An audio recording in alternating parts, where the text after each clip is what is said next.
सबके सामने जाता, भिक्षा मांगता, कोई देता कोई नहीं देता। एक दिन उसी ट्रेन में एक सेठ बैठा हुआ था। भिक्षु को लगा कि ये तो बड़ा सेठ लग रहा है, सूट बूट पहने हुए, इससे भिक्षा मांगता हूं, कुछ ज्यादा मिलेगी। गया भिक्षु उसके पास, जाकर बोला, सेठ जी। सेठ ने कहा कि मैं भिक्षा दे दूंगा, लेकिन बदले में तुम क्या दो?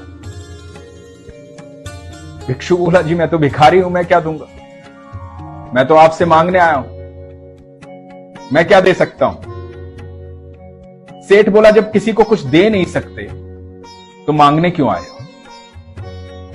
जो किसी को कुछ दे नहीं सकता उसे मांगना भी नहीं चाहिए। जिस दिन देने लायक हो जाओगे उस दिन मांग लेना, उस दिन दूंगा तुम्हें। भिखारी चुपचाप देखता रहा। स्टेशन आया, सेठ उतर गया।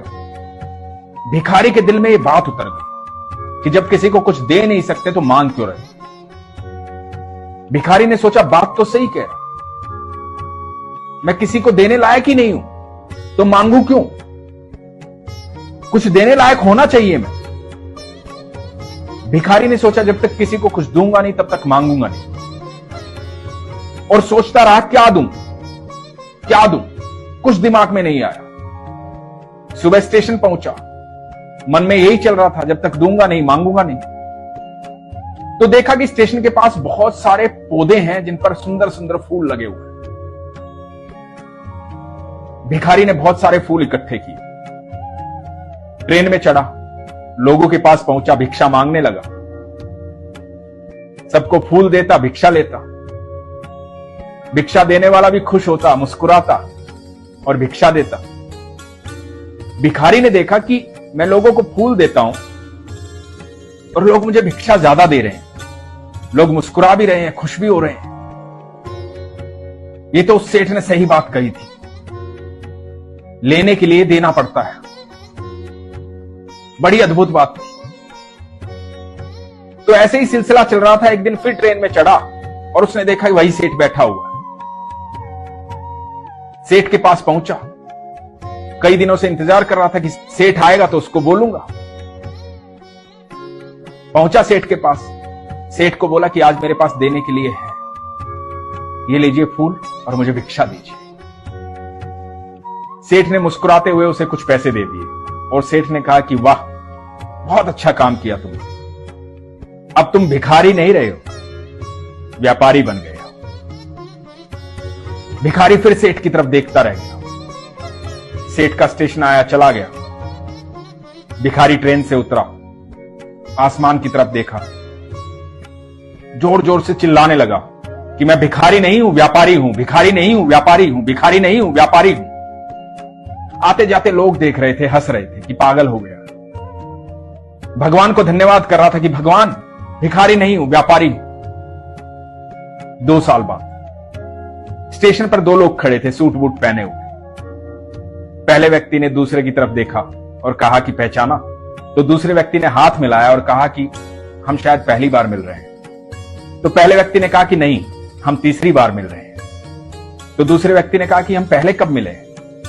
तो पहले व्यक्ति ने कहा कि मैं ट्रेन में भिक्षा मांग रहा था और आपने मुझे सिखाया था कि जब तक देना नहीं जानते हो तब तक मांगना मत, पहले देना सीखो फिर मांगना।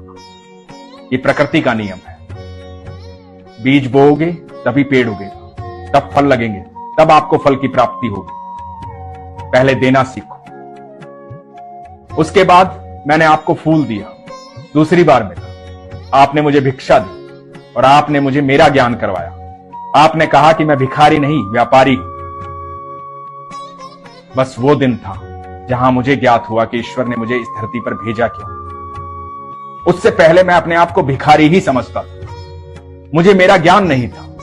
आपने मुझे वो ज्ञान दिया। मैंने पहले फूल तोड़ करके धीरे धीरे व्यापार शुरू किया, फिर अपनी क्यारी लगाई। आज मेरे बगीचे हैं, मैं फूलों का व्यापार करता हूं और ये शिक्षा आपने मुझे दी थी।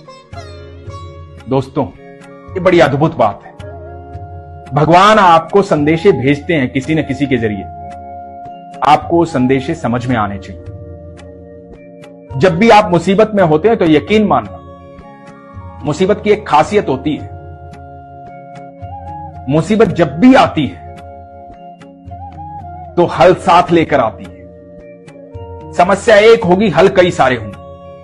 लेकिन समस्या की दूसरी खासियत यह होती है कि जब समस्या आती है तो दिमाग काम करना बंद कर देता है।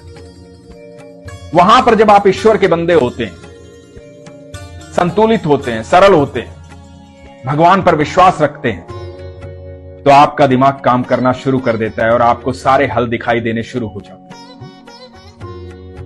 आपके अंदर हमेशा स्थिरता और सहजता होनी चाहिए। हर समस्या अपना हल लेकर आती है, इसलिए आज के बाद जब भी समस्या आए घबराना मत। ईश्वर को याद करना और देखना कि हल कहां है। दूसरी बात जो उस व्यक्ति ने कहा था, हमेशा देने की नियत रखो। जब आपकी देने की नियत होगी तो आपको खुद ब खुद प्राप्त होना शुरू हो जाएगा। यह प्रकृति का नियम। आपके अंदर देने का भाव होना चाहिए, आप यकीन मानिए। जब आपका देने का भाव होगा तो ईश्वर कभी भी आपको ऐसी स्थिति में नहीं आने देगा जहां आपको किसी के सामने हाथ फैलाने पड़े। और एक दूसरी बात जो उसने कही थी वो ये कि आप अपने आप को पहचानो। आप साधारण नहीं हो, ईश्वर की संतान हो। ईश्वर ने आपको किसी मकसद से यहां भेजा। हारो मत, घबराओ मत, पहचानो अपने आप को। यदि आपको लगता है कि आप ऐसी परिस्थिति में जहां आप दुखी हैं, परेशान हैं, या तो उसको हल करो या फिर अपनी परिस्थिति को बदल डालो, क्योंकि आपका मकसद इस धरती पर आकर के रोना नहीं है, बिलखना नहीं है, दूसरों की बातें सुनना नहीं है, एक सफल कार्य करना है। इस यात्रा का संपूर्ण फायदा उठाना है। इस पृथ्वी पर आए हो, इस पृथ्वी को देखो, निहारो, आनंद लो। ईश्वर से प्रार्थना करो कि आपको सक्षम बनाए, आपको वो सारी चीजें प्रदान करें जिससे आप इस सफर का आनंद ले पाए। वो कैसे होगा? जब आप अपना मन शांत करोगे, अपनी समस्याओं का खुद से हल करोगे, क्योंकि आपकी समस्याओं का हल सिर्फ आपके पास है और किसी के पास नहीं है। यह आपको सोचना पड़ेगा कि ईश्वर ने क्या संदेश दिया है मेरे जीवन के लिए। ये जो कहानियां, ये अनुभव मैं आपको सुनाता हूं, इन अनुभवों में बहुत सारे सवालों के जवाब होते हैं। उन जवाबों को तलाश करो, अपने विश्वास को मजबूत रखो, अपना ख्याल रखो। हरे कृष्ण।